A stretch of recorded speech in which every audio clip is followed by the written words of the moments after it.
ذرا ٹھہر کر سوچئے، کیا واقعی ایسا ہو سکتا ہے کہ صرف 3 دن میں بڑی سے بڑی بیماری کا اثر ٹوٹنے لگے؟ کیا سچ میں اللہ کے کلام میں اتنی طاقت ہے کہ جہاں ڈاکٹر جواب دے دے وہاں سے شفا کا دروازہ کھل جائے؟ سنیے اور دل تھام کر سنیے، کیونکہ جو عمل میں آپ کو بتانے جا رہا ہوں یہ کوئی عام بات نہیں، یہ اللہ کے کلام کی وہ طاقت ہے جسے جس نے بھی سمجھ لیا اس کی زندگی بدل گئی۔ صبح کا وقت جب آپ نیند سے اٹھتے ہیں اور آپ کا پیٹ بالکل خالی ہوتا ہے، اسی وقت اگر کوئی شخص ان مقدس سورتوں کو پانی پر پڑھ کر دم کرتا ہے اور پھر وہ پانی پی لیتا ہے تو اللہ کے فضل سے اس کے اندر جو بھی بیماری ہوتی ہے اس کی جڑ ہلنی شروع ہو جاتی ہے۔ صرف 3 دن، جی ہاں صرف 3 دن اگر یہ عمل لگاتار کر لیا جائے تو بڑے سے بڑا مریض جسے ہر جگہ سے مایوسی مل چکی ہو، جسے ڈاکٹر بھی کہہ چکے ہو کہ اب علاج ممکن نہیں، اللہ کے کلام کی برکت سے وہی شخص شفا پانا شروع کر دیتا ہے۔ دوستو، یہ کوئی افسانہ نہیں، یہ حقیقت ہے۔ اللہ نے اپنے کلام میں ایسی تاثیر رکھی ہے کہ جو بندہ ہر دروازے سے مایوس ہو جاتا ہے اس کے لیے یہی کلام امید کا دروازہ کھول دیتا ہے۔ اب ذرا دھیان سے سنیے، کیونکہ بات بہت قیمتی ہے، زندگی بھر کام آنے والی ہے۔ اگر آپ اس عمل کو بالکل صحیح طریقے سے بنا کسی کمی یا زیادتی کے پورا یقین رکھتے ہوئے کر لیتے ہیں تو پہلے ہی دن اس کی برکت کے اثرات آپ کو محسوس ہونے لگتے۔ 3 دن لگاتار اور پھر آپ اپنی آنکھوں سے دیکھیں گے جیسے شیشہ صاف ہوتا ہے ویسے ہی حالات صاف ہوتے چلے جائیں گے۔ اب سوال یہ ہے کہ وہ صورت کون سی ہے؟ تو سنیے، وہ صورت اتنی مشہور ہے کہ ہر شخص اسے جانتا ہے، پڑھا لکھا ہو یا ان پڑھ، جس نے کبھی قرآن نہیں بھی پڑھا اسے بھی یہ صورت یاد ہوتی ہے۔ یہ وہ صورت ہے جس کی فضیلت خود بزرگوں نے بیان کی کہ اسے پڑھ کر دم کیا جاتا تھا اور اللہ شفا عطا فرماتا تھا۔ اس صورت کو آپ نے بسم اللہ الرحمن الرحیم کے ساتھ پڑھنا ہے، پورے ادب، پورے یقین اور پورے احترام کے ساتھ۔ اور اس کی شان دیکھیے، یہ وہ صورت ہے جسے 2 بار نازل کیا گیا، ایک بار مکہ مکرمہ میں اور دوسری بار مدینہ منورہ میں۔ اب سوچئے، جس صورت کو اللہ تعالیٰ 2 بار نازل فرمائے اس کی عظمت اور مقام کیا ہوگا؟ اس کی اصل قیمت وہی جان سکتا ہے جس نے اسے آزمایا ہو، جس نے اس کے اثر کو اپنی زندگی میں محسوس کیا ہو۔ دیکھیے، بات کلام کی ہوتی ہے لیکن اصل قیمت بولنے والے کی ہوتی ہے۔ ایک فقیر کچھ کہے تو کوئی دھیان نہیں دیتا، اور ایک بادشاہ کچھ کہہ دے تو پوری دنیا میں خبر پھیل جاتی ہے۔ تو پھر اندازہ لگائیے یہ کس کا کلام ہے؟ یہ کلام اے ربانی ہے، مالک اے کائنات کا کلام، وہ کلام جس کے سامنے دنیا کا ہر کلام پھیکا پڑ جاتا ہے۔ اسی لیے اس کے اندر ایسی تاثیر ہے کہ ناممکن کو ممکن بنا دیتی ہے۔ ڈاکٹر خود کہتے ہیں کہ ہاسپٹلز میں جہاں مریض آخری حالت میں ہوتے ہیں، جہاں وہ وینٹیلیٹر پر ہوتے ہیں، وہاں قرآن کی تلاوت چلائی جاتی ہے اور صرف سننے کی برکت سے اللہ ان مریضوں کو راحت اور شفا عطا فرما دیتا ہے۔ اتنی عظیم طاقت ہے اللہ کے کلام میں، اور اس کے اندر کچھ ایسے حروف بھی ہیں جیسے الف، لام، میم، جن کے بارے میں فرمایا گیا کہ یہ اللہ اور اس کے بندے کے درمیان راج ہے۔ ان کا اصل مطلب کوئی نہیں جانتا سوائے اللہ کے۔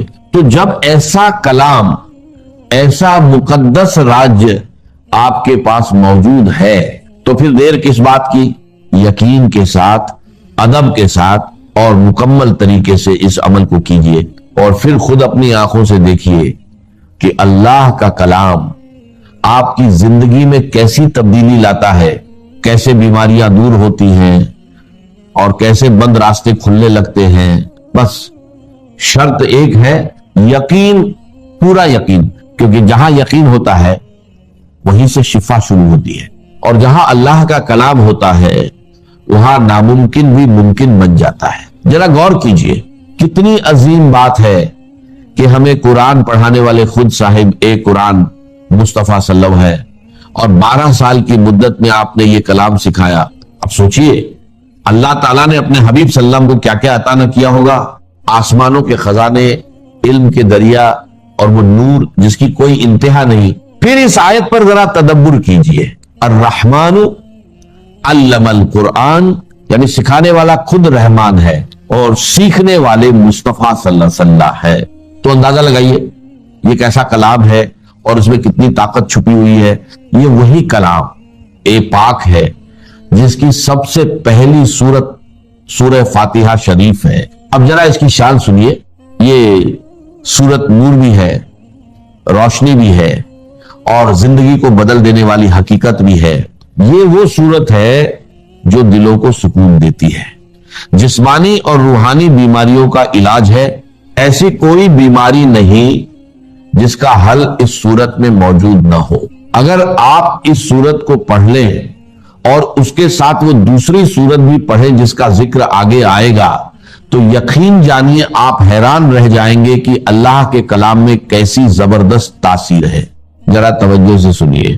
اگر آپ صرف 10-15 منٹ پورے یقین اور دھیان کے ساتھ یہ عمل کر لیں تو سمجھ لیجئے آپ کی زندگی بدل سکتی ہے. آپ نے جتنا علاج کروایا، ڈاکٹر بدلے، دوائیاں لی، وہ سب اپنی جگہ، لیکن اگر اس عمل کے ساتھ دوا بھی لیتے رہیں گے تو وہی دوا بھی اثر دکھانے لگے گی. بہت سے لوگ کہتے ہیں کہ ہم نے ہر علاج کر لیا مگر شفا نہیں ملی. یاد رکھیے جب یہ کلام پڑھا جاتا ہے تو مسائل خود بخود حل ہونے لگتے ہیں. یہ ایک بابرکت عمل ہے. چاہے آپ بیمار ہو یا نہ ہو اسے ضرور کیجئے کیونکہ اس کی برکت سے زندگی کے بگڑے ہوئے حالات بھی سنور جاتے ہیں. اب سنیے قرآن کی تاثیر کا ایک واقعہ. ایک صحابی قرآن کی تلاوت کر رہے تھے، پاس ایک گھوڑا بندھا تھا. اچانک وہ بے چین ہو کر اچھلنے لگا. جب انہوں نے دیکھا تو ایک بادل سا تھا جس میں چراغ روشن تھے. صبح یہ واقعہ نبی کریم صلی اللہ علیہ وسلم کو بتایا گیا تو آپ نے فرمایا وہ فرشتے تھے جو تمہاری تلاوت سننے آئے تھے. یعنی جہاں تک قرآن کی آواز پہنچتی ہے وہاں تک اللہ کی رحمت نازل ہوتی ہے. اسی طرح اگر کوئی قرآن پڑھ کر بیمار پر دم کرے تو اس کا اثر پھولوں کی خوشبو کی طرح ہر طرف پھیلتا ہے. دل کو سکون اور دماغ کو تازگی ملتی ہے. بالکل اسی طرح جب قرآن پڑھا جاتا ہے تو اللہ اس کے لفظوں میں ایسی تاثیر پیدا فرما دیتا ہے کہ بیماریاں ختم ہونے لگتی ہیں. صحابہ کرامج نے سورہ فاتحہ پڑھ کر سانپ کے ڈسے ہوئے شخص پر دم کیا تو اللہ نے اسے شفا عطا فرما دی. اسی طرح ایک شخص کو مرگی کے دورے پڑتے تھے. جب اس پر یہ سورت پڑھ کر دم کیا گیا تو اللہ تعالیٰ نے اسے اس بیماری سے نجات دے دی. اب طریقہ سن لیجئے. آپ نے بسم اللہ الرحمن الرحیم کے ساتھ سورہ فاتحہ پڑھنی ہے. شروع میں 7 مرتبہ آمین کہنا ہے. پھر پوری سورت اس طرح پڑھے بسم اللہ الرحمن الرحیم الحمدللہ رب العالمین الرحمن الرحیم مالک یوم الدین ایاک نعبد و ایاک نستعین اہدنا الصراط المستقیم صراط الذین انعمت علیہم غیر المغضوب علیہم ولا الضالین آمین. عمل آپ فجر کے بعد بھی کر سکتے ہیں یا اس سے پہلے بھی، لیکن سب سے بہتر وقت وہ ہے جب آپ نہار منہ ہو یعنی خالی پیٹ. اس وقت انسان تازہ ہوتا ہے، دل پرسکون ہوتا ہے اور عبادت کے لیے بہترین کیفیت میں ہوتا ہے. اسی وقت زمین پر فرشتے بھی موجود ہوتے ہیں. رات کے فرشتے واپس جا رہے ہوتے ہیں اور دن کے آ رہے ہوتے ہیں. یہ وہ لمحہ ہوتا ہے جب اللہ کی رحمتیں سب سے زیادہ نازل ہوتی ہیں.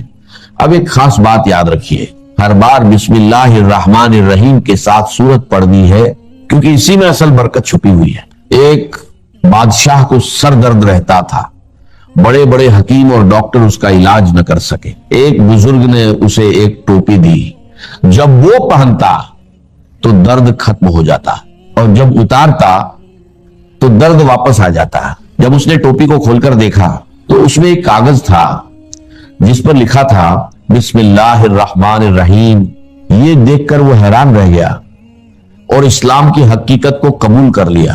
اسی طرح ایک بزرگ راستے سے گزر رہے تھے. انہوں نے ایک کاغذ کا ٹکڑا دیکھا جس پر بسم اللہ الرحمن الرحیم لکھا ہوا تھا.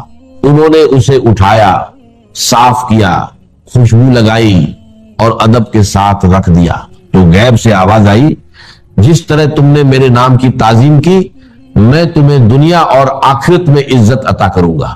دوستو، یہ کوئی معمولی الفاظہ نہیں، یہ اللہ کا کلام ہے۔ اسے مکمل یقین کے ساتھ پڑھیے اور پھر دیکھیے کیسے زندگی بدلتی ہے، بیماریاں دور ہوتی ہیں اور بند راستے کھلنے لگتے ہیں۔ بس ایک شرط ہے، یقین، پورا یقین، کیونکہ جہاں یقین ہوتا ہے وہیں سے شفا شروع ہوتی ہے۔ دوستو، بسم اللہ کے ساتھ ہی اس سورت اے مبارکہ کو آپ نے صرف اور صرف 41 بار پڑھنا ہے، یا پھر بعد میں 40 بار بھی پڑھ سکتے ہیں، اور پھر بسم اللہ کے ساتھ اسی طریقے سے پڑھنا ہے جیسے میں آپ کو بتا رہا ہوں۔ بہت سارے لوگوں کو 40 کی عدد کے حوالے سے بھی نہیں پتا ہوتا کہ 40 کیوں پڑھا جاتا ہے۔ اسلام میں 40 کا بڑا خاص مقام ہے۔ ہمارے نبی صلی اللہ علیہ وسلم کو بھی نبوت 40 سال کی عمر میں عطا ہوئی۔ پہلے مسلمانوں کی تعداد کم تھی، صرف 39 لوگ تھے، اور وہ چھپ چھپ کر عبادت کرتے تھے۔ لیکن جب 40ویں شخص نے اسلام قبول کیا تو پھر دعوت اسلام کھل کر ہونے لگی۔ تب یہ یقین ہو گیا کہ اب ہم حق پر ہیں اور ہمیں چھپ کر نہیں بلکہ کھل کر عبادت کرنی چاہیے۔ اسی لیے 40 کی عدد بہت اہم مانی جاتی ہے، اسے ہمیشہ مد نظر رکھیں۔ اب جب آپ اس سورت کو پڑھ لیں تو ایک بوتل پانی لگ بھگ 1 یا 1.5 لیٹر اپنے پاس رکھیں۔ سورت مکمل کرنے کے بعد اس پانی پر دم کریں۔ اس سورت کے پڑھنے میں بڑی برکت ہے۔ جو شخص اسے پڑھتا ہے وہ کبھی محتاج نہیں ہوتا اور بیماریاں بھی اس کے قریب نہیں آتی۔ اگر آپ اسے کچھ دنوں تک جاری رکھیں تو اس کے کمالات آپ خود دیکھیں گے۔ اب اس کا طریقہ یہ ہے، جس سورت کا آپ پہلے ذکر کر رہے ہیں، جتنی بار شروعات میں بسم اللہ پڑھی جاتی ہے اتنی ہی بار یہاں بھی پڑھنی ہے، اور آخر میں بھی اتنی ہی بار پڑھنی ہے۔ اس کے بعد اس پانی کو 3 وقت استعمال کریں، صبح، دوپہر اور شام۔ اگر گھر میں کوئی مریض ہے تو اسے پلائیں۔ اگر آپ خود بیمار ہیں تو اس پانی کو اپنے اوپر بھی دم کر کے پھیریں۔ انشاءاللہ ایک ہی دن میں آپ کو اثر دکھائی دے گا۔ یہ سورت بہت افضل ہے اور اسے قرآن کی دلہن بھی کہا جاتا ہے۔ اس سورت میں بار بار ایک ہی آیت دہرائی گئی ہے اور اس کا نمبر 55 ہے۔ اسے سورت الرحمن کہا جاتا ہے۔ جب اسے پڑھا جاتا ہے تو جنات بھی اسے سن کر کہتے ہیں، اے اللہ، ہم تیری کسی بھی نعمت کو جھٹلاتے نہیں۔ یہ سورت ہر طرح کی حاجت کے لیے بہت فائدہ مند ہے۔ اگر اس کے پانی کو گھر کی دیواروں پر چھڑکا جائے تو اللہ تعالیٰ ہر طرح کی بلا اور نقصان دینے والی چیزوں سے حفاظت فرماتا ہے۔ کہ شہزادہ تھا کپل وستو کا، محل میں رہتا تھا، جوان بیوی تھی، ایک بچہ بھی، بیٹا وہ بھی تھا۔ جوان بیوی کو اور بیٹے کو چھوڑ کر جنگلوں میں نکل گئے۔ کیوں؟ اس نے دیکھا دنیا میں دکھ بہت۔ کہیں وہ دیکھا اس نے اندھا ایک آدمی ہے، وہ ٹھوکریں کھا رہا، گر رہا۔ کہیں دیکھا کسی کا بچہ جو ہے عالم نزع میں ہے، کوئی کچھ نہیں کر سکتا، رو رہے، پیٹ رہے۔ کہیں دیکھا جنازہ جا رہا، کندھے کے اوپر رکھے جا رہے۔ تو اس کے فکر کا مرکزی نقطہ کیا ہے؟ سروم دکھم، یہاں تو دکھ ہی دکھ ہے، کچھ نہیں۔ اس دکھ سے سیلویشن حاصل کرنے کے لیے وہ نکل گئے۔ اب کیا اسے ملا کیا نہیں ملا اسے چھوڑ دی، لیکن ایک مثال تو ہے۔ محل کی زندگی چھوڑ کر، جوان بیوی کو چھوڑ کر، ایک چھوٹے بچے کو چھوڑ کر انسان نکلا ہے۔ ان الانسان لفی خسر، دنیا کے اندر یہ تکالیف دیکھ کر اتنا متاثر ہو گئے، تو آخرت کی تکالیف وہ تو بہت بڑی ہے، بہت بڑی ہے، بہت بڑی۔ قرآن مجید کے ہر صفحے کے اوپر جہنم کے کوئی نہ کوئی مناظر دکھا دیے گئے۔ کیا کھانے کو ملے گا؟ زقوم، جو پیٹ میں جائے گا تو کھولے گا جیسے کہ پانی کھول رہا ہو، اور پھر اس پر پیاس لگے گی تو حمیم ملے گا، گرم پانی یا پیپ، اور زخم کا دوبن ملے گا۔ حضور کو شب معراج میں جو دکھائے گئے مناظر، عذاب کس کس طور سے انسانوں کو ہوگا۔ والعصر ان الانسان لفی، اور میں عرض کر چکا ہوں خسرن ہے یہاں، الخسر نہیں۔ الخسر ہوتا ہے تو کوئی خاص خسارہ، خسرن یہ قاعدہ ہے عربی زبان میں، تنکیر نکرہ جو آتا ہے تفصیل کے لیے، خسارہ بہت بڑا گھاٹ۔ اب وہ اس سے استثناء کی 4 شرائط ہیں، ان کو سمجھیے۔ سب سے پہلے ایمان۔ اب یہاں تو ایک لفظ آیا ایمان، اللہ پر ایمان، رسولوں پر ایمان، آخری رسول اور آخری نبی پر ایمان، کتابوں پر ایمان اور آخری کتاب قرآن پر ایمان، باس بعد الموت پر ایمان، حساب کتاب پر ایمان، جزا و سزا پر ایمان، جنت اور دوزخ پر ایمان۔ یہ ایمانیات ہے۔ میں نے عرض کیا تھا یہ ایک عنوان ہے، کتنی لمبی لمبی بحثیں قرآن مجید میں ان میں سے ہر ایک چیز کے بارے میں آئی ہیں مکی صورتوں کے۔ لیکن اس وقت جو بات میں آپ کو بتانا چاہتا ہوں، وقت کم ہے، اس ایمان کے 2 لیول سمجھ لیجئے، یا 2 قسمیں سمجھ لیجئے، یا 2 ایسپیکٹ سمجھ، اور یہ مجھے امید ہے کہ بہت سے حضرات نے بچپن میں یاد کیا ہوگا ایمان مجمل، آمنت باللہ کما ہوا باسمائہ و صفاتہ وقبلت جمیع احکامہ اقرار باللسان و تصدیق بالقلب۔ ایمان کے یہ دو درجے ہیں، زبان سے اقرار، جو کہے، کسی مذہب کا ماننے والا ہو، ہندو ہو، سکھ ہو، پارسی ہو، عیسائی ہو، جو کہے اشہد ان لا الہ الا اللہ و اشہد ان محمد رسول اللہ، ایسے ہے محسوس ہوتا ہے کہ ایک لائن کھچی ہوئی تھی، پہلے ادھر تھا فوراً ادھر آ گیا۔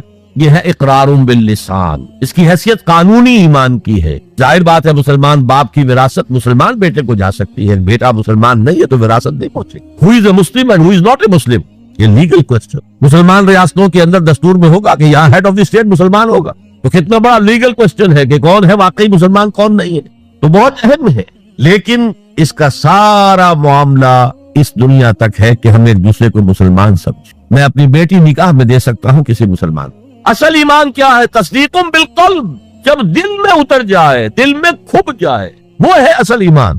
ہم دنیا میں اس کو زیر بحث لا نہیں سکتے، ہمارے پاس کوئی آلہ نہیں ہے دل میں اتار کر دیکھ لے ایمان ہے کہ نہیں ہے، کوئی نہیں۔ الیکٹروکارڈیوگرام کر لیجئے، یہ تو پتہ چل جائے گا کہ اس میٹنگ کے اندر کچھ جو ہے ریگولیرٹی ہے۔ اینجیو پلاسٹی کر لیجئے، معلوم ہو جائے گا کہ اتنی وینز بلاکس ہے، بس دل میں ایمان ہے یا نہیں، اس کا کوئی ذریعہ ہمارے پاس نہیں۔ لہذا دنیا میں ہم ایمان پر بحث ہی نہیں کر سکتے۔ ہم کسی کے بارے میں یہ نہیں کہہ سکتے یہ صاحب ایمان ہے اور یہ نہیں ہے۔ ہاں مسلمان ہے تو مسلمان کے جو حقوق ہیں اسے ملے، وہ فاسق بھی ہو تو مسلمان ہے، فاجر بھی ہو تو مسلمان ہے، متقی ہو تب بھی مسلمان ہے، نیک ہو عبادت گزار ہو تب بھی مسلمان ہے۔ اور لیگلی اور کانسٹیٹیوشنلی ان میں کوئی فرق نہیں ہے۔ المسلم کفو لکل مسلم، امام ابو حنیفہ رحمۃ اللہ علیہ کا قول بہت اہم ہے۔ اتنی اہمیت تو اس کی ہے کہ ذرا سی ایک خطا ہو گئی تھی حضرت اسامہ ابن زید سے، حضور کو بہت محبت تھی اسامہ سے، اپنے پوتے کی طرح سمجھتے تھے، اس لیے کہ زید کو تو اپنا بیٹا بنایا ہوا تھا، زید ابن حارثہ کو۔ تو بعد میں جب آیت اتنی کہ یہ کوئی منہ بولا بیٹا اسلام میں کوئی شے نہیں ہے، ورنہ پہلے انہیں کہتے تھے زید ابن محمد، اس کے بعد دوبارہ وہ زید ابن حارثہ رہ گئے، لیکن محبت کتنی تھی زید سے۔ اور اس اعتبار سے گویا کہ حضرت اسامہ ابن زید وہ تو حضور کے پوتوں کے مانے، ان سے غلطی ہو گئی۔ ایک جنگ میں ایک کافر کے ساتھ مقابلہ ہوا دو بدو، اس کافر نے جب سمجھا کہ میری تو بس ہو گئی، اب میں مزید مقابلہ نہیں کر سکتا، میری جان اس کے ہاتھ میں، اسامہ کے ہاتھ میں، انہوں نے پڑھ دیا کلمہ اشہد ان لا الہ الا اللہ واشہد ان محمد رسول۔ انہوں نے یہی سمجھا جو ہم ہوتے تو سمجھتے کہ جان بچانے کا ہیلا کر رہا ہے، لہذا گردن اڑا دی۔ اس دل میں اپنے خدشہ سا رہا یہ صحیح کام کیا میں نے یا نہیں، یا ہو سکتا ہے حضور کو کسی اور ذریعے سے اطلاع پہنچی۔ طلب فرمایا اسامہ یہ تم نے کیا کیا؟ حضور اس نے جان بچانے کے لیے کلمہ پڑھا، آپ نے نہیں کہا کہ تم غلط کر۔ اللہ شرفنا قلبہ، تم نے اس کا دل چیر کے کیوں نہیں دیکھ لیا؟ یعنی نہ تم دل چیر کے دیکھ سکتے ہو، کیا تمہیں معلوم ہے، کیسے کہہ سکتے ہو یقین سے کہ اس نے جان بچانے کو کلمہ پڑھا؟ اور اے اسامہ کیا کرو گے قیامت کے دن جبکہ یہ کلمہ تمہارے خلاف استغاثہ لے کر آئے گا؟ تو اس کی بھی بہت بڑی اہمیت ہے۔ دنیا میں پورا لیگل اینڈ کانسٹیٹیوشنل نظام اسلام پر قائم ہے، اقرار باللسان پر قائم، لیکن اصل ایمان دل میں۔ یہ سورہ حجرات میں فرمایا گیا جو اس موضوع پر قرآن حکیم کی اہم ترین آیات، آیت نمبر 14 ہے یہ، قالت الاعراب آمنا قل لم تؤمنوا ولكن قولوا اسلم۔ اے نبی یہ بدو جو ہیں یہ کہہ رہے ہیں ہم ایمان لے آئے، دعویٰ کر رہے ہیں ایمان کا، آپ ان سے کہہ دیجئے تم ایمان ہرگز نہیں لائے ہو، یوں کہو کہ ہم مسلمان ہو گئے ہیں، ہم نے اطاعت قبول۔ وَلَمَّا يَدْخُلِ الْإِيمَانُ فِي قُلُوبِكُمْ، ابھی تک ایمان تمہارے دلوں میں داخل نہیں ہوا۔ اللہ تو کہہ سکتا ہے نا، یہ کون سے بدو تھے اصل میں جان لیجیے۔ اِذَا جَاءَ نَصْرُ اللَّهِ وَالْفَتْحُ وَرَأَيْتَ النَّاسَ يَدْخُلُونَ فِي دِينِ اللَّهِ أَفْوَاجًا، جب حضور کو آخری فتح حاصل ہو گئی تو اب تمام قبیلوں نے باہم مشورہ کیا اپنی اپنی جگہ پر، it's no use resisting now, اب ہم مزید جو ہے محمد کا راستہ روک نہیں سکتے صلی اللہ علیہ وسلم، چلو چلے اور چل کر اسلام لے آئے۔ اب اس وقت جو اسلام لائے لوگ، ان کی تین حالتیں ہو سکتی تھی، ایک تو یہ کہ واقعی ایمان دیانت کے ساتھ، شعور کے ساتھ، خلوص کے ساتھ ایمان لائے تو وہ مومن ہو گئے، اور ایسا بھی ہو سکتا ہے کچھ لوگوں نے سوچا کہ اب تو ہمارا بس جو ہے نہیں چل رہا ہے، ابھی تو دبک جاؤ ذرا، پھر موقع کا انتظار کر کے کھڑے ہوں گے دوبارہ اور پھر ہم ان کو ختم کر دیں گے، جیسے کہ ہوا حضور کے انتقال کے بعد کتنے بڑے بڑے فتنے اٹھے، جھوٹے نبی کھڑے ہو گئے، مانعین زکوٰۃ کھڑے ہو گئے۔ تیسرا کہ نہ تو مثبت طور پر ان کے دلوں میں ایمان تھا، نہ منفی طور پر دھوکہ دینا مقصود تھا، بس ٹھیک ہے سب جا رہے ہیں ہم بھی ایمان لے آتے ہیں، نہ ایمان نہ نفاق۔ وہ پہلے جنہوں نے دھوکہ دینے کے لیے اور ٹائم گین کرنے کے لیے اور اس لیے کہ اب ہمارا بس نہیں چل رہا ہے پھر دیکھیں گے پھر کھڑے ہوں گے، جو انہوں نے یہ کیا وہ منافق، جو صدق کے دل سے ایمان لائے وہ مومن، درمیان میں وہ جو رہ گئے وہ مسلم تو ہے، منافق بھی نہیں ہے، مومن بھی نہیں۔ اس بحث پر ایک عنوان قائم کیا ہے امام ابن تیمیہ نے، اثبات الاسلام بغیر الایمان، بغیر ایمان کے اسلام کا اثبات۔ اس لیے کہ جب قرآن یہ کہہ رہا ہے قالت الاعراب آمنا قل لم تؤمنوا ولكن قولوا اسلمنا ولما يدخل الايمان في قلوبكم، لیکن اگر تم اللہ اور اس کے رسول کی اطاعت کرتے رہے تو ہم تمہارے اعمال میں سے کچھ کمی نہیں کریں۔ اس کا مطلب کیا ہوا؟ منافق تو نہ ہوئے، اگر منافق ہوتے تو منافق کا تو کوئی عمل قبول نہیں، لہذا نہ مومن نہ منافق بلکہ مسلم، صرف مسلم۔ آج کے مسلمانوں کا آپ اگر جائزہ لیں، تجزیہ کریں، عظیم اکثریت 1,00,000 میں سے 99,999 اس کیٹیگری میں فال کریں۔ ایمان کہاں ہے؟ یقین کہاں ہے؟ ہر شخص اپنے غریبان میں جھانکے مرنے کے بعد جی اٹھنے کا یقین ہے؟ کیا یقین ہے کہ اصل زندگی آخرت کی زندگی ہے؟ وَإِنَّ الدَّارَ الْآخِرَةَ لَهِيَ الْحَيَوَانُ، یقین ہے کہ یہ قرآن اللہ کا کلام ہے۔ سورہ واقعہ کی آیات، أَفَبِهَذَا الْحَدِيثِ أَنْتُم مُدْهِنُونَ وَتَجْعَلُونَ رِزْقَكُمْ أَنَّكُمْ تُكَذِّبُونَ، تم اپنے عمل سے قرآن کی تکذیب کر رہے ہو، کہتے تھے وہ قرآن اللہ کا کلام ہے، ہمارا عقیدہ ہے، اللہ نے سود کو حرام کیا، تم سودی کاروبار کر رہے ہو۔ ما آمن بالقرآن من استحل محارمہ، کوئی ایمان نہیں ہے قرآن پر اس شخص کا جس نے اللہ کی حرام کردہ شے، قرآن کی حرام کردہ شے کو اپنے لیے جائز ٹھہرا لیا۔ تو یہ ایمان ہے اصل میں وہ شے جو دل میں داخل ہو۔ چنانچہ یہاں تو نفی کی گئی نا اس کی، تم اپنے آپ کو مسلمان کہہ سکتے ہو، مومن نہیں۔ لیکن صحابہ کرام جو سچے اور پکے مومن تھے ان کے بارے میں کیا فرمایا؟ وَلَكِنَّ اللَّهَ حَبَّبَ إِلَيْكُمُ الْإِيمَانَ وَزَيَّنَهُ فِي قُلُوبِكُمْ، اللہ نے تمہارے نزدیک ایمان کو محبوب کر دیا ہے اور اسے تمہارے دلوں کے اندر کھبا دیا ہے، مزین کر دیا ہے، منور کر دیا ہے تمہارے دلوں کو۔ دل کا ایمان یہ ہے اصل ایمان۔ اور اصل ایمان کی تعریف کیا ہے پھر؟ دیکھیے کس قدر نیچرل سیکوینس ہے، منطقی بات ہے۔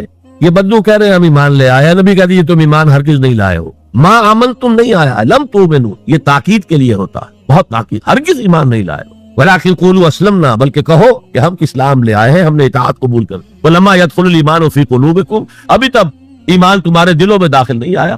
وَإِن تُطِيعُوا اللَّهَ وَرَسُولَهُ لَا يَلِدْكُم مِّنْ أَعْمَالِكُمْ شَيْئًا إِنَّ اللَّهَ غَفُورٌ رَّحِيمٌ، اس حالت میں بھی اگر تم اللہ اور اس کے رسول کی اطاعت کرتے رہو گے تو یہ اللہ تعالیٰ چونکہ غفور اور رحیم ہے، یہ رعایت کرے گا کہ تمہارے اعمال کو تسلیم کر لے گا اور اس کے اجر سے تمہیں محروم نہیں۔ لیکن اصل سیکوینس جو میں بتا رہا تھا، اب اس آیت کے نتیجے میں سوال پیدا ہو گیا نا، ڈیفائن ایمان، ایمان we want to be accepted as Mormons، تو بتایا جائے ایمان کیا ہے، اس کے تقاضے کیا۔ کانٹیکسٹ کے اعتبار سے یہ قرآن مجید کی اہم ترین آیت ہے ایمان کو ڈیفائن کر۔ انما المؤمنون الذين آمنوا بالله ورسوله ثم لم يرتابوا وجاهدوا باموالهم وانفسهم في سبيل الله، مومن تو صرف وہ ہے جو ایمان لائے اللہ پر، اس کے رسول پر، پھر شک میں ہرگز نہیں پڑے، یقین کی کیفیت ہو گئی۔ ابھی آپ نے سورہ تکاثر سنی تھی، عین الیقین، علم الیقین، ایک تیسرا درجہ اور ہے حق الیقین۔ یقین کے بھی 3 درجے ہیں، معمولی بات نہیں ہے۔ ایک ہے حدیث میں جسے کہا گیا احسان، حضرت جبرائیل نے حضور سے پوچھا اخبرنی عن الاحسان، آپ نے فرمایا ان تعبد اللہ، ایک روایت میں ان تعمل للہ ہے، تیسری روایت میں ان تخشى اللہ کانک تراہ فإن لم تکن تراہ فإنہ یراک۔ احسان یہ ہے کہ تم اللہ کی عبادت کرو یا اللہ کے لیے عمل کرو، بھاگ دوڑ کرو، یا اللہ کا خوف تمہارے دلوں میں ہو، اس طرح گویا کہ تم اللہ کو اپنی آنکھوں سے دیکھ رہے۔ یہ احسان، یقین کا وہ درجہ۔ تو انما المؤمنون الذين آمنوا بالله ورسوله ثم لم يرتابوا، پھر انہوں نے شک ہرگز نہیں کیا، وجاهدوا باموالهم وانفسهم في سبيل الله، اور پھر جہاد کیا انہوں نے اپنے مالوں کے ساتھ، اپنی جانوں کے ساتھ اللہ کی راہ۔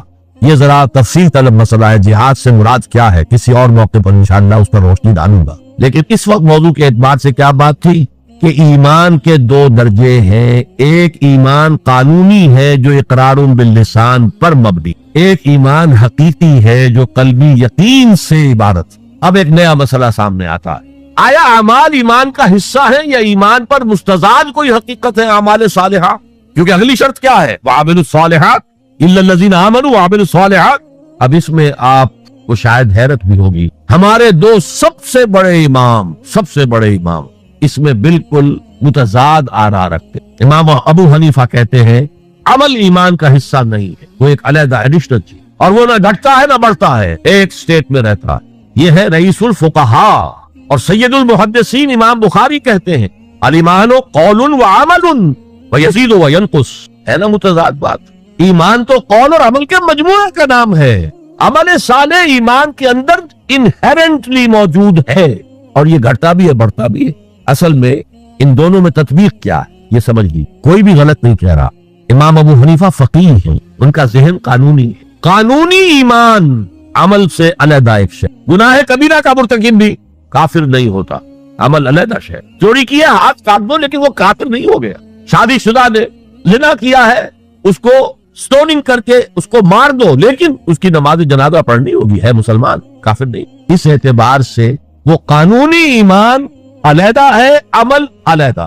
اور یہ قانونی ایمان نہ گھٹتا ہے نہ بڑھتا. یہ تو ایک سٹیٹس ہے جو آپ کو کانسٹیٹیوشنلی لیگلی حاصل ہو گیا ہے. اس میں کوئی کمی بیشی نہیں ہوگی. سادہ ترین مثال یہ ہے، ایک باپ کے 2 بیٹے تھے.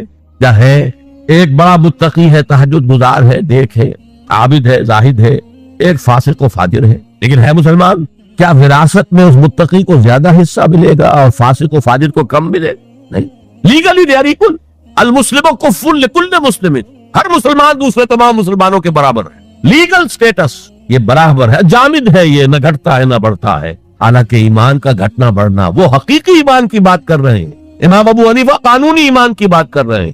امام بخاری حقیقی ایمان کی بات کر رہے ہیں. یہ تو ہر ایک کا تجربہ ہے. یہ ایمان جو ہے گھٹتا بھی ہے بڑھتا بھی ہے. قرآن پڑھیے، ایمان آپ کو خود محسوس ہوگا کہ اس کی حرارت بڑھی ہے.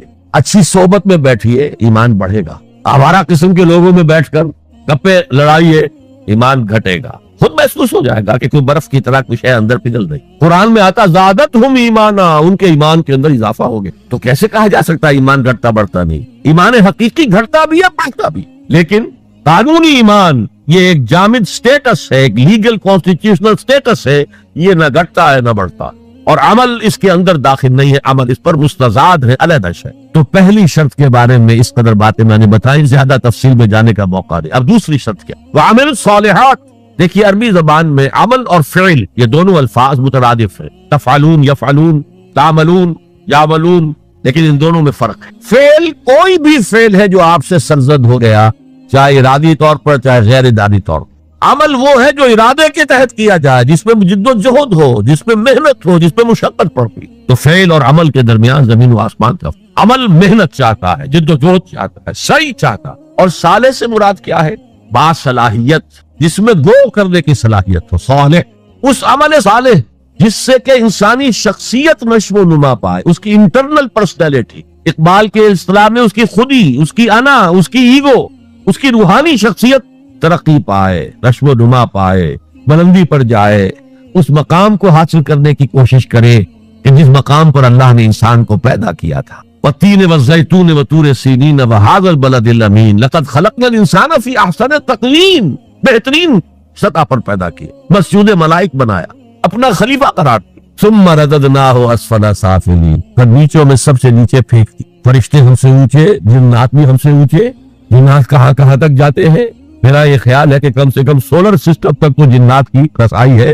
آگے ہے یا نہیں میں نہیں کہہ سکتا. لیکن یہ انسان اب محنت کرے گا. نیچے اگر پھینک دیا گیا تھا الا الذین آمنوا وعملوا الصالحات، جو ایمان لائیں گے اور نیک عمل کریں گے وہ پھر ریگین کر لیں گے اپنے اس مقام کو جس مقام پر انہیں اصلاً پیدا کیا گیا. اور جو لوگ اس مقام کو حاصل نہیں کر سکتے ان کے بارے میں قرآن کہتا ہے اولئک کالانعام، سورہ اعراف میں، یہ چوپایوں کے مانند ہیں، حیوانات ہیں.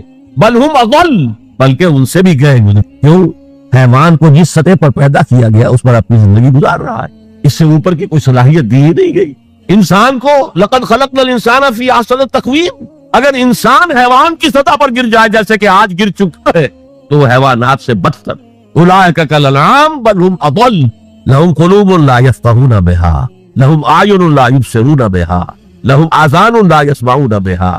ان کا دل ہے اس سے غور نہیں کرتے، آنکھیں ہیں ان سے دیکھتے نہیں ہیں، کان ہیں ان سے سنتے نہیں ہیں. کیا ابو جہل آنکھ سے نہیں دیکھتا تھا؟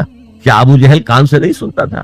یہ وہ انر شخصیت ہے آپ کی، وہ روحانی شخصیت ہے آپ کی، جو دیکھتی ہے بغیر ان آنکھوں کے، جو سنتی ہے بغیر ان کانوں کے، جو غور و فکر کرتی ہے اس عقل سے نہیں بلکہ اس قلب سے. تو اللہ نے تو سب کچھ دیا تھا، ہر ایک میں وہ روح پھونکی ہوئی ہے، لیکن یہ لوگ اپنی اس روح سے بیگانہ ہو گئے ہیں، بھول گئے کہ ہمارے اندر کوئی ڈیوائن ایلیمنٹ بھی ہے، ڈیوائن سپارک. یہ لفظ جو ہے مغربی فلسفے میں استعمال ہوتا ہے، ڈیوائن سپارک، ایک شعلہ ملکوتی ہمارے اندر ہے، انہوں نے بھی دیکھا ہے۔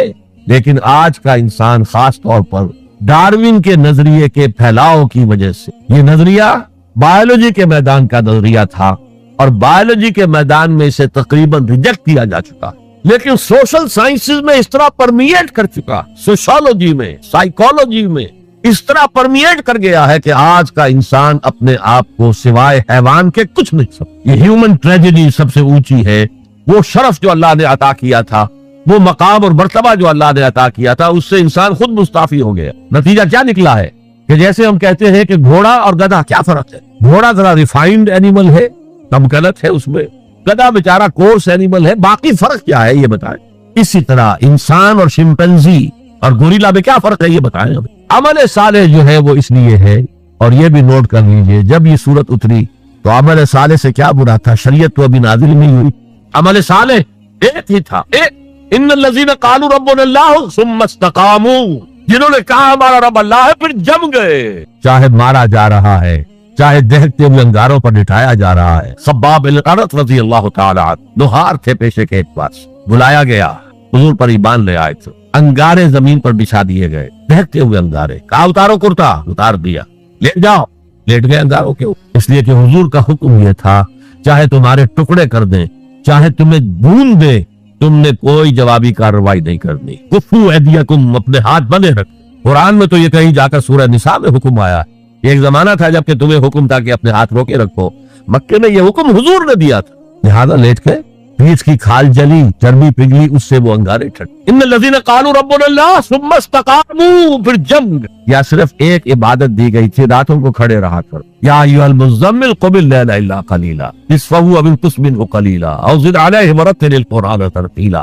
اے کمبل میں لپٹ کر لیٹنے والے صلی اللہ علیہ وسلم، کھڑے رہا کرو رات کو سوائے تھوڑے سے حصے کے، نصفہ آدھی رات، او انقص منہ قلیلا یا اس میں سے کچھ کم کر لو تو ایک تہائی رات، اور زد علیہ یا آدھی رات پر اور اضافہ کرو تو دو تہائی رات، اور قرآن پڑھتے رہو پڑھتے رہو پڑھتے رہو پڑھتے رہو۔ حالانکہ قرآن کتنا نازل ہوا تھا ابھی؟ کیا یہ 30 پارے موجود تھے؟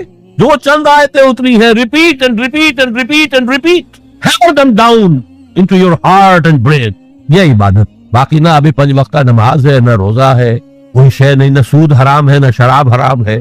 تو عمل الصالحات اب ہمارے سامنے جب آئیں گے تو اس کے 2 حصے ہیں، ایک بیسک ہیومن موریلٹی، وہ چیزیں جو تمام ادیان، تمام مذاہب، تمام فلسفوں کے اندر مشترک ہیں۔ جھوٹ بولنا برا ہے، سچ بولنا اچھا ہے، وعدہ پورا کرنا اچھا ہے، وعدہ خلافی کرنا برا ہے، کسی کی ضرورت پوری کر دینا اچھا ہے اور کسی کو جھڑک دینا برا ہے، والدین کی خدمت کرنا اچھا ہے اور اس سے اعراض کرنا برا ہے، کون نہیں جانتا؟ یہ تو ہے بیسک موریلٹی جو مکی صورتوں میں شروع میں آئی ہے، بہت تکرار کے ساتھ۔ ارأیت الذی یکذب بالدین فذلک الذی یدعو الیتیم ولا یحض علی طعام المسکین، کیا تم نے دیکھا اس شخص کو جو جزا و سزا کا منکر ہے، آخرت کا منکر ہے؟ وہی تو ہے جو یتیم کو دھکے دیتا ہے اور مساکین کو کھانا خود کھلانا تو درکنار، کسی اور کو بھی کہنے کو تیار نہیں ہے کہ کھانا کھلا دو، پتہ نہیں پلٹ کر وہ کہہ دے تم کیوں نہیں کھلاتے۔ ویل لکل ہمزۃ لمزہ، ہلاکت ہے ہر اس شخص کے لیے جو رو در رو عیب چینی کرتا ہے یا پیچھے برائی کرتا ہے، طنز کرتا ہے۔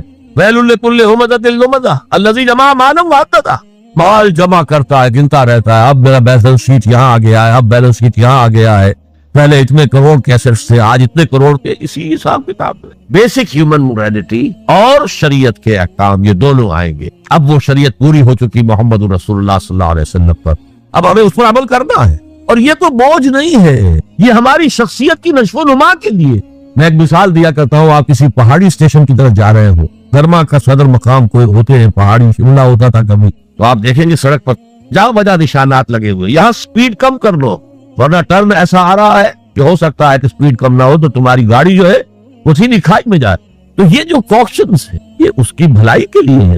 آدمی کہ خامخواہ ہمارے اوپر پابندی لگا رکھی ہے، نہیں، تمہاری بھلائی کے لیے، شریعت تمہاری بھلائی کے لیے، تمہاری شخصیت کے صحیح نشو و نما کے لیے، تاکہ تم اس مقام پر پہنچ جاؤ جس مقام پر کہ اللہ تعالیٰ نے تمہیں پیدا کیا تھا۔ والتین والزیتون وطور سینین وہذا البلد الامین لقد خلقنا الانسان فی احسن تقویم۔ اچھا اب ذرا چند احادیث سن۔ حقیقی ایمان کے اعتبار سے میں نے آپ کو بتایا، امام بخاری کے نزدیک عمل علیحدہ نہیں ہے ایمان کا جز، اور بے شمار احادیث اس پر دلالت کر. حضور فرماتے ہیں صلی اللہ علیہ وسلم واللہ لا یؤمنو واللہ لا یؤمنو واللہ لا یؤمنو، خدا کی قسم فلاں شخص مومن نہیں ہے، خدا کی قسم وہ مومن نہیں ہے، خدا کی قسم وہ مومن نہیں.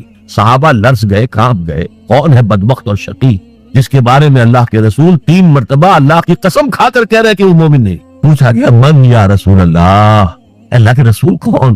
فرمایا الذی لا یامن جارہ بوائقہ، وہ شخص جس کی ایذا رسانی سے اس کا پڑوسی امن میں نہیں ہے، چین میں نہیں. کیسے سیپریٹ کریں گے ایمان و عمل سے؟ ہے کوئی آری جو کاٹ دے ان کو علیحدہ علیحدہ کر دے؟ لیکن یہ حقیقی ایمان کی بات ہے، قانونی ایمان کی بات نہیں. ویسے یہ تو کوئی گناہ کبیرہ بھی نہیں، یہ تو کج خلقی ہے نہ صرف، لیکن اس کے اوپر 3 دفعہ قسم کھائی جا رہی ہے مومن نہیں ہے، نہیں ہے، نہیں. فرمایا لا یزنی الزانی حین یزنی وہو مومن، کوئی زانی حالت ایمان میں زنا نہیں کرتا. وہ ایمان 2 کوڑی کا نہیں کہ جو دل میں موجود ہو اور پھر کوئی شخص زنا کرے، تو کیا قیمت ہے اس ایمان کی؟ 2 کوڑی نہیں. بلا یسرق السارق حین یسرق وہو مومن، اور نہ ہی کوئی چور جب چوری کرتا ہے تو وہ مومن ہوتا ہے. بلا یشرب الخمر حین یشرب وہو مومن، اور نہ کوئی شرابی شراب پیتا ہے تو اس وقت مومن ہوتا، مومن نہیں ہوتا. ہاں توبہ کرے تو ایمان واپس آتا. الا الذین تابوا وآمنوا وعملوا الصالحات وعملوا عملا صالحا فاولئک یبدل اللہ سیئات حسنات. ہاں جو گناہ کرنے کے بعد توبہ کرے اور ایمان لائے، تجدید ایمان کرے، اس لیے کہ گناہ کی وجہ سے ایمان زائل ہو گیا. ویسے بعض احادیث سے یہ بھی معلوم ہوتا ہے کہ جب وہ گناہ کر رہا ہے اس وقت وہ ایمان دل سے نکل جاتا، لیکن ایک پرندے کے مانند اس کے سر پر چکر لگاتا رہے. جب گناہ سے فارغ ہو جاتا ہے تو ایمان واپس آ جاتا. یہ اللہ کا بڑا فضل اور کرم ہے. جیسے کہ وہاں کہا گیا تھا کہ ایمان تو نہیں لائے ہو، پھر بھی وَإِن تُطِيعُوا اللَّهَ وَرَسُولَهُ لَا يَلِتْكُم مِّنْ أَعْمَالِكُمْ شَيْئًا إِنَّ اللَّهَ غَفُورٌ رَحِيمٌ. اگر سے تم مومن نہیں ہو لیکن اس حالت میں بھی اگر تم اللہ کی اور اس کے رسول کی اطاعت کرتے رہو گے تو اللہ تمہارے اعمال کے اجر و ثواب میں کوئی کمی نہیں کرے گا. کیوں؟ اللہ غفور ہے، رحیم ہے. یہ اس کی شان غفاری، شان رحیمی کا صدقہ ہے. اسی طرح منطق تو یہ چاہتی ہے کہ گناہ کے بعد جب تک توبہ نہ کی جائے ایمان نہ آئے دل میں دوبارہ. اور ایک آیت جو میں نے آپ کو سورہ فرقان کی سنائی اس سے بھی یہ متبادر ہوتا ہے، لیکن بعض احادیث سے معلوم ہوتا ہے اور ہمارے ہاں اہل سنت کا عقیدہ یہی ہے کہ جب گناہ سے وہ فارغ ہو جاتا ہے تو ایمان جو ہے پھر دے. لیکن ایمان اور عمل صالح کا چولی دامن کے ساتھ ہے، آپ علیحدہ. ایک اور حدیث حضرت انس رضی اللہ تعالیٰ عنہ فرماتے ہیں جو 9 برس تک حضور کے خادم خاص رہے. وہ فرماتے ہیں قلما خطبنا رسول اللہ صلی اللہ علیہ وسلم الا قال لا ایمان لمن لا امانۃ له ولا دین لمن لا عہد له. شاذ ہی کبھی ایسا ہوا ہوگا کہ حضور نے ہمیں کوئی خطبہ ارشاد فرمایا اور اس میں یہ الفاظ نہیں کہے. گویا کہ ہمیشہ اپنے خطبے میں یہ حدیث بیان کرتے تھے آپ، جس شخص میں امانت داری کا وصف نہیں ہے اس کا کوئی ایمان نہیں، کیٹیگوریکل سٹیٹمنٹ ہے، کوئی ایمان. اور جس شخص میں ایفائے عہد کا مادہ نہیں اس کا کوئی دین نہیں. دین تو نام ہے، آپ عہد کرتے ہیں اللہ سے ایاک نعبد و ایاک نستعین، اے اللہ ہم تیری ہی بندگی کرتے ہیں اور کرتے رہیں گے، اور اے اللہ ہم تجھ ہی سے مدد مانگتے ہیں اور مانگتے ہیں. جو شخص چھوٹی چھوٹی باتوں میں وعدہ خلافی کرے وہ اتنے بڑے وعدے کو نبھائے گا جو پوری زندگی کے اوپر حاوی ہے. یہ نوٹ کر لیجئے، لیگل لیول پر، لیگل ایمان کے لیول پر ایمان علیحدہ عمل علیحدہ، حقیقی لیول پر، قلبی ایمان والے لیول پر ایمان اور عمل صالح گتھے ہوئے ہیں، چولی دامن کا ساتھ ہے، ان کو ایک دوسرے سے جدا کرنا مشکل. اب آئیے تیسری، وتواصوا بالحق، انہوں نے آپس میں یا بہت زیادہ شدت کے ساتھ، باب تفاعل کے اندر 2 خواص ہیں، مل جل کر کوئی کام کرنا یا مبالغہ ہوتا ہے، بہت شدت سے وہ کام کرنا. میں ان دونوں کے اعتبار سے ترجمہ کروں گا. اور وصیت کا لفظ آتا ہے ہمارے ہاں جب کوئی شخص مرتے ہوئے جو بات کہتا ہے، اہم ترین بات جو سمجھے گا وہی تو کہے گا. وہ لوگ آپس میں ایک دوسرے کو حق کی نصیحت کرتے ہیں یا وہ عوام الناس کو حق کی وصیت کرتے ہیں بڑی شدت کے ساتھ. دونوں ترجمے ہو گئے. یہ عمل صالح اور ایمان کا لازمی تیسرا نتیجہ. دیکھیے فزیکل لا بھی یہ ہے، اگر کہیں بھٹی ہے آگ کی تو اس سے حرارت ماحول میں نفوذ کرے گی، اگر برف کی سل رکھی ہوئی ہے تو اسے برودت ٹھنڈک ماحول میں پھیلے گی. اگر کسی میں عمل صالح اور ایمان ہے تو ممکن نہیں ہے کہ اس کی ذات سے نیکی کا پھیلاؤ نہ ہو، نیکی اس کی ذات سے نہ نکلے، نہ دوسروں تک پہنچے. اس فزیکل فینومینن.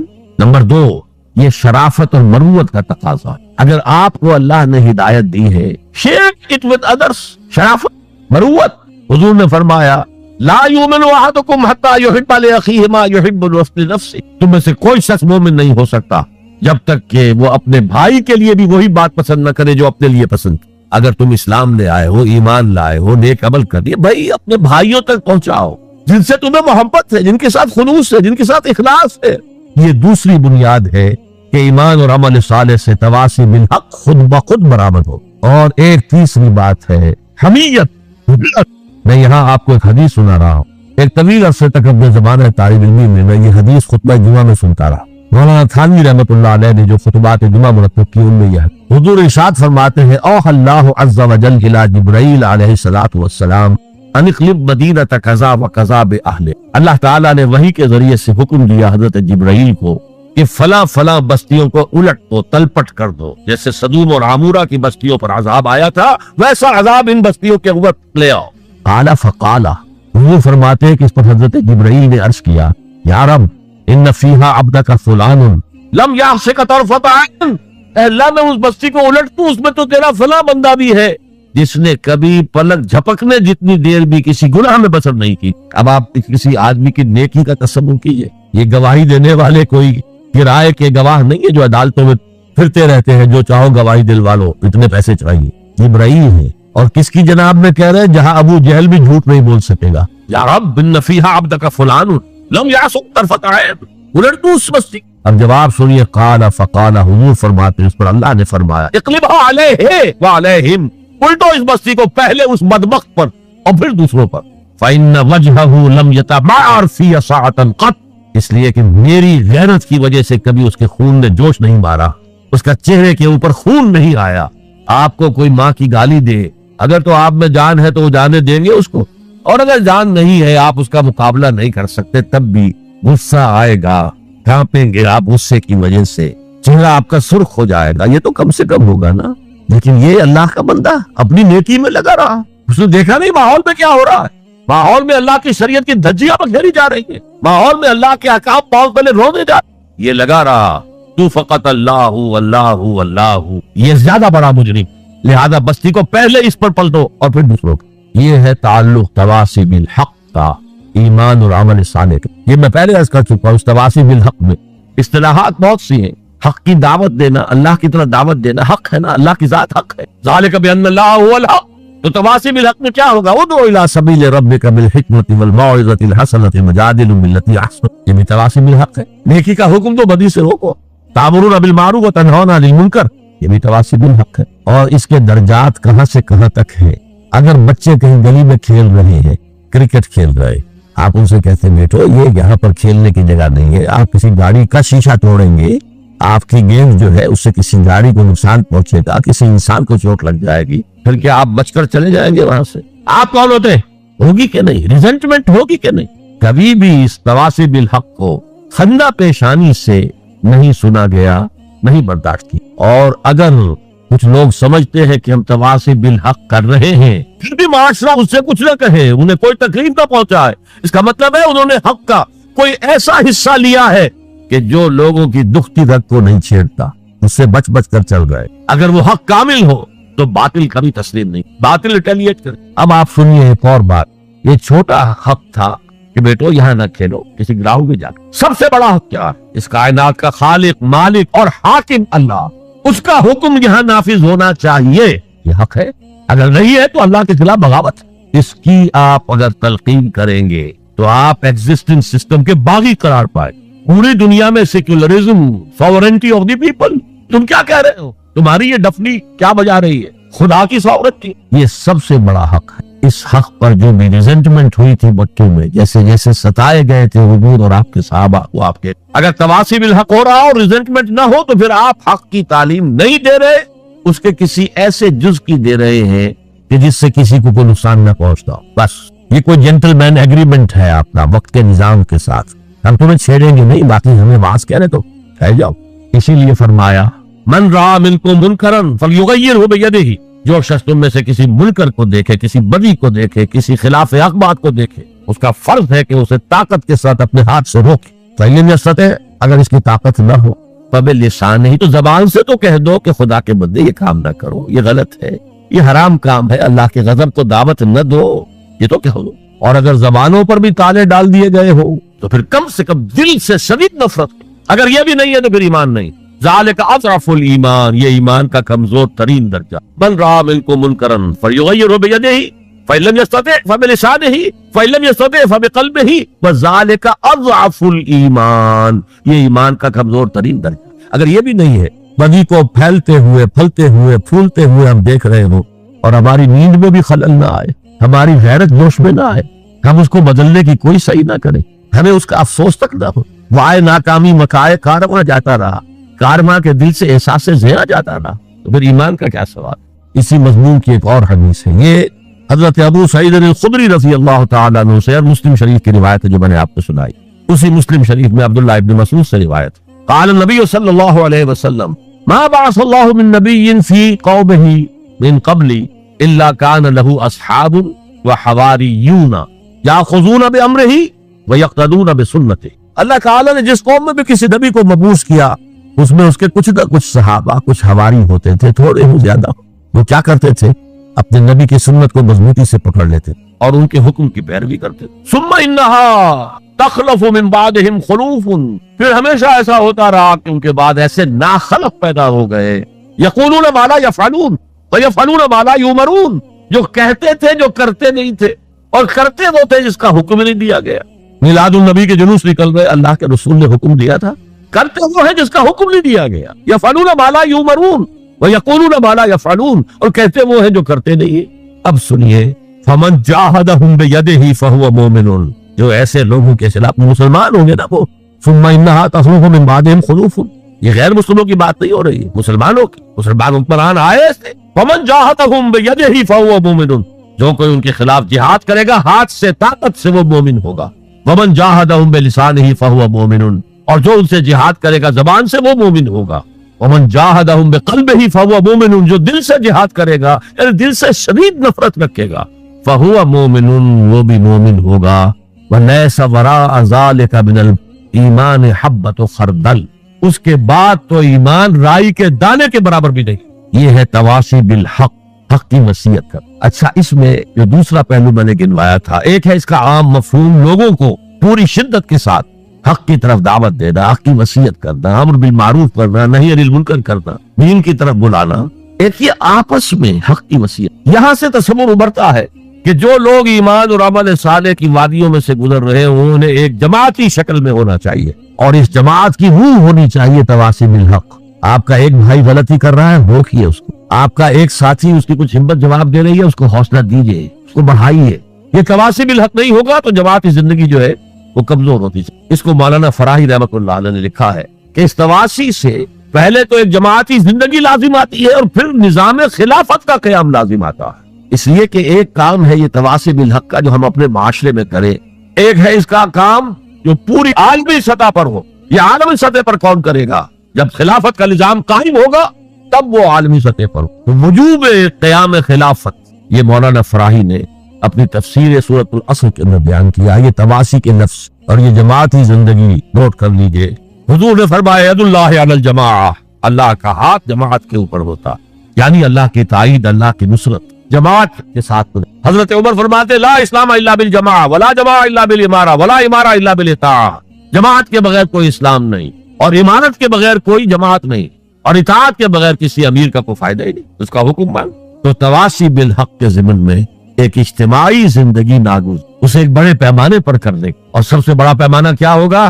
خلافت راشدہ کا نظام کہیں قائم ہو، تاکہ وہ پوری دنیا میں تواصی بالحق اس کا فریضہ سر انجام دے۔ اس لیے کہ حضور کی بعثت جو ہے وہ صرف اہل عرب کی طرف نہیں تھی۔ وما ارسلناک الا کافۃ للناس بشیرا ونذیرا، اے محمد ہم نے نہیں بھیجا ہے آپ کو مگر تمام انسانوں کے لیے بشیر اور نذیر بنا۔ اب آئیے